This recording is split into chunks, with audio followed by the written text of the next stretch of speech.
Afternoon students. आज हम पढ़ रहे हैं 8th हिंदी मीडियम के एसएसटी, जिसका आधा चैप्टर मैंने आपको समझा दिया था।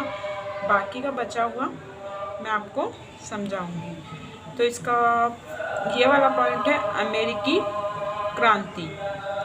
अमेरिकी क्रांति कब हुई थी? 18वीं शताब्दी में हुआ। कब हुई थी? 18वीं शताब्दी में।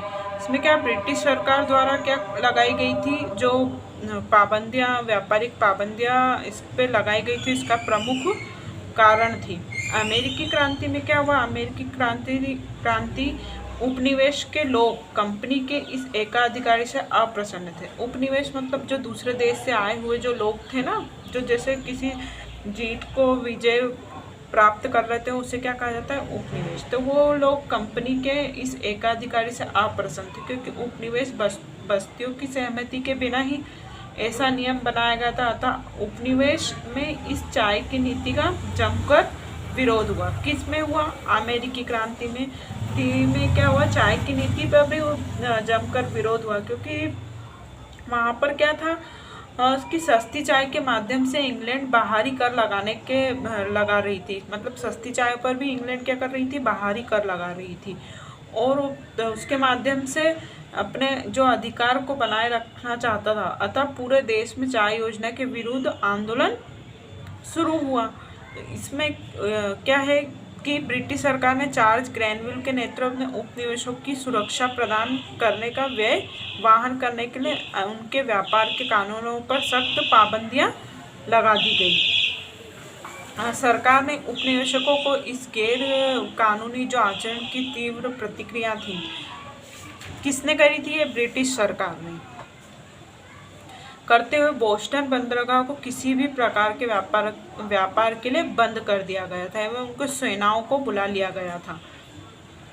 इसका फिर पॉइंट है फ्रांसीसी क्रांति। तो फ्रांसीसी क्रांति में क्या हुआ था? फ्रांसीसी क्रांति में एक अन्य एवं प्रमुख कारण यह भी था कि वहाँ की जो शासन था वो बुरी, मतलब व्यवस्था थी, शासन की जो व्यवस्था थी वो बहुत बुरी थी। और वहाँ पर फ्रांस की क्रांति का होने का कारण, एक महत्वपूर्ण कारण ये भी था कि वहाँ की जो सामाजिक असमानता थी, जो समाज के दो वर्गों में विभाजित था, वो एक को तो विशेष अधिकार प्राप्त थे, और एक को जैसे विशेष, एक के ऊपर सब कर लगाए हुए, एक व्यक्ति के ऊपर सारे कर लगाए हुए थे। मतलब सारे जो दो वर्ग के लोग थे उसमें, तो एक वर्ग के लोगों पे तो सारे विशेष अधिकार प्राप्त थे, और एक वर्ग के लोगों पे, मतलब दूसरे जो वर्ग के लोग थे, वो बिल्कुल इन सभी करों या जो अधिकार थे उन सब से क्या थे? विमुक्त थे। और एक फ्रांस की ये भी दयनीय आर्थिक व्यवस्था फ्रांस की क्रांति का भी महत्वपूर्ण कारण था। उसकी जो दयनीय दशा थी, वहाँ की दयनीय दशा बहुत ही, आम जनता की जो दशा थी बहुत ही दयनीय थी। जबकि सामंती और सरदार के बीच में बहुत ही अच्छे संबंध थे, और उनके जो पदाधिकारी थे सभी प्रकार के विशेष अधिकार भोग रहे थे। और उसमें 14 जुलाई सन 1790 को जनता ने क्या करा था? पेरिस में बेस्टिल के कैदखाने को तोड़ दिया था। औद्योगिक क्रांति, फिर है इसका पॉइंट औद्योगिक क्रांति। तो औद्योगिक क्रांति में क्या था? इस युग में मध्यम वर्ग के शिल्पियों को परस्पर जोड़ने का स्वर्ग अवसर प्रदान किया। इस औद्योगिक क्रांति में क्या था? जो शिल्पियों को जो परस्पर जोड़ने का स्वर्ग अवसर प्रदान किया। उसमें औद्योगिक क्रांति को जन्म देने वाले कारण कौन कौन से थे? लोहा एवं कोयले की खोज की गई। और लोहा और कोयले की खोज किसने की? इंग्लैंड में लोहे और कोयले की खोज करके नई मशीनों का क्या करा? उन्होंने निर्माण किया, एवं इन्हीं मशीनों से उत्पादन की घरेलू पद्धति को कारखाना पद्धति में बदल दिया। नवीन आविष्कार, उसमें औद्योगिक क्रांति का एक और क्या हुआ? नवीन आविष्कार, मतलब कि नई चीज का आविष्कार हुआ। विज्ञान और शिक्षा की प्रगति के साथ साथ नई मशीनों का आविष्कार हुआ। औद्योगिक क्रांति को सफल बनाने में विशेष सहयोग प्रदान हुआ। पर्याप्त पूंजी, वहाँ पर कि इंग्लैंड की उद्योगपतियों के पास में उस समय पर्याप्त पूंजी थी, अतः उन्होंने अधिक धन कमाने के आकर्षण में कारखाना व्यवस्था को भी प्रोत्साहित किया। चालक शक्ति, उस काल में कोयला चालक शक्ति का आधार बना हुआ था। भाप की शक्ति से चलने वाले इंजन के आविष्कार ने कारखानों की स्थापना का स्वर्णिम युग प्रारंभ कर औद्योगिक क्रांति का निर्माण दे डाला। कच्चे मालों की उपलब्धता करवाई, बाजारों की सुलभता में करवाया। यूरोपीय शक्तियों के उपनिवेश से पिछड़े थे, अतः उन देशों के बाजार एवं उनके कारखानों में क्या करें, मालों को सुलभ करवाया, मतलब कि सुलभता से पहुंचाया। परिवहन के साधनों का विकास किया। अब औद्योगिक क्रांति के प्रभाव और क्या क्या हुए। औद्योगिक क्रांति के प्रभाव हुए, नगरों की संख्या में वृद्धि हुई। उससे जो औद्योगिक क्रांति हुई उससे नगरों में क्या हुआ, उनकी संख्याओं में क्या हुई, वृद्धि हुई। मतलब कि औद्योगिक विकास ने अनेक नगरों को विकसित तो किया, इन शहरों ने घनी आबादी को भी आकर्षित किया। जैसे अमेरिका तथा यूरोप में आज 80% से ज़्यादा आबादी इन शहरों में निवास करती है। वैसे ही एशियाई देशों की स्थिति क्या है, इसके विपरीत है, मतलब इसके बिल्कुल विपरीत है। अमेरिका और यूरोप के एकदम विपरीत है। वहाँ औद्योगिक विकास देर से तथा कम होने के कारण आज भी अधिकांश जनसंख्या क्या है, गाँवों में रहती है तथा कृषि में आजीविका कमाती है।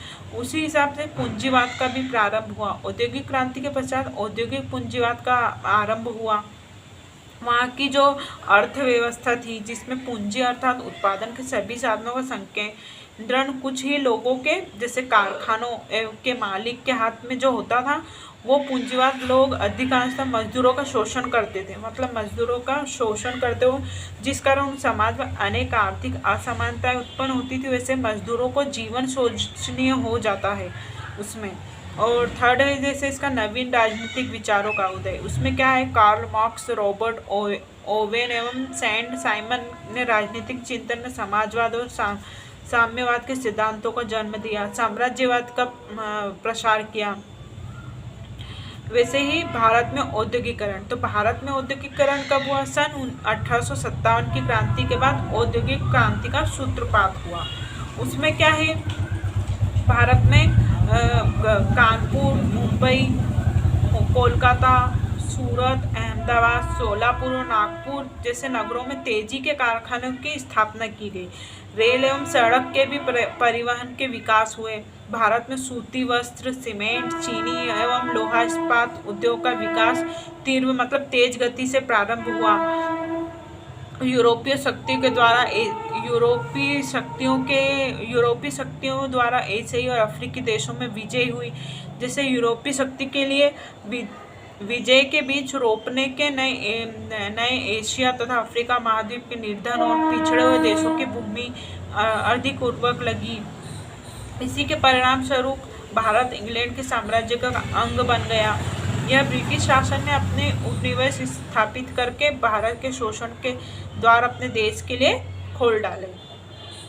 ब्रिटिश शासन का भारत पर प्रभाव। ब्रिटिश शासन का भारत पर क्या प्रभाव, भारत के मतलब कि ब्रिटिश शासन भारत के लिए बड़ा घातक सिद्ध हुआ। भारत ब्रिटिश शासन के अन्याय और शोषण का शिकार हुआ। मतलब वहाँ पर ब्रिटिश शासन वाले अपने भारत के ऊपर क्या करते थे, अन्याय करते थे और उनका शोषण करते थे। इस विदेश शासन के अधिकारियों ने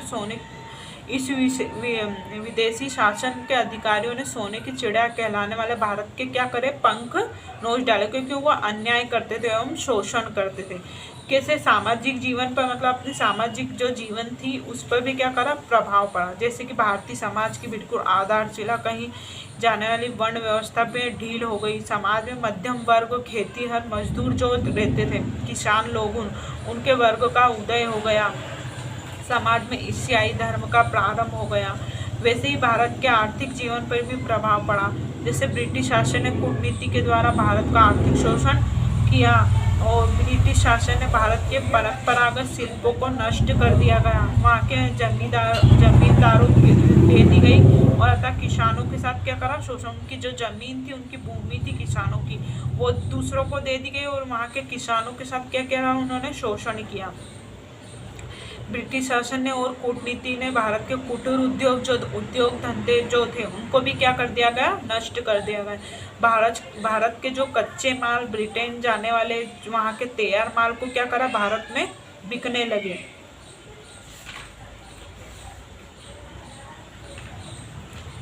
भारत के राजनीतिक जीवन पर भी प्रभाव पड़ा। जैसे प्रभाव हुआ। अंग्रेजों ने संपूर्ण भारत के क्षेत्र पर अपना साम्राज्य स्थापित कर उसे राजनीतिक एकता प्रदान की। अंग्रेजों ने फूट डालो शासन करो का सिद्धांत अपनाकर भारत के हिंदू मुसलमानों में मतभेद उत्पन्न करके भारतीय राजनीति को विषक्त बना दिया गया। अंग्रेज सरकार की आलोचना करने वाले समाचार पत्रों पर प्रतिबंध लगाकर स्वतंत्र निजी राजनीति का गला को तोड़ दिया। जैसे लंबे समय तक चले ब्रिटिश शासन ने भारतीय समाज के सभी पहलुओं एवं पर अपना प्रभाव छोड़ा। अन्याय शोषण करके विद्वेष और अज्ञानता से ही पीसता हुआ भारतीय समाज इस कुशासन ने छुटकारा पाने के लिए लंबे समय तक क्या करा, संघर्ष करा। इसी प्रकार सभी भारतीयों को निर्धनता, बेकारी, शोषण की चक्की में पीसकर चुकाना पड़ा। उनके दुष्परिणाम को भी सहना पड़ा तथा भारत सरकार जनमानस को ब्रिटिश शासन से मुक्ति पाने के लिए कठोर संघर्ष करने पड़े। तो आज आपका ये चैप्टर पूरा खत्म हो गया है। इसको आपको क्या करना है, पूरा शुरू से लेके आखिरी तक पढ़ना है, ठीक है। फिर इसके क्वेश्चन आंसर मैं आपको उस पर ग्रुप पर सेंड कर दूंगी, तो आपको लिखना है, आपकी CW कॉपी में कंप्लीट करना है। Thank you.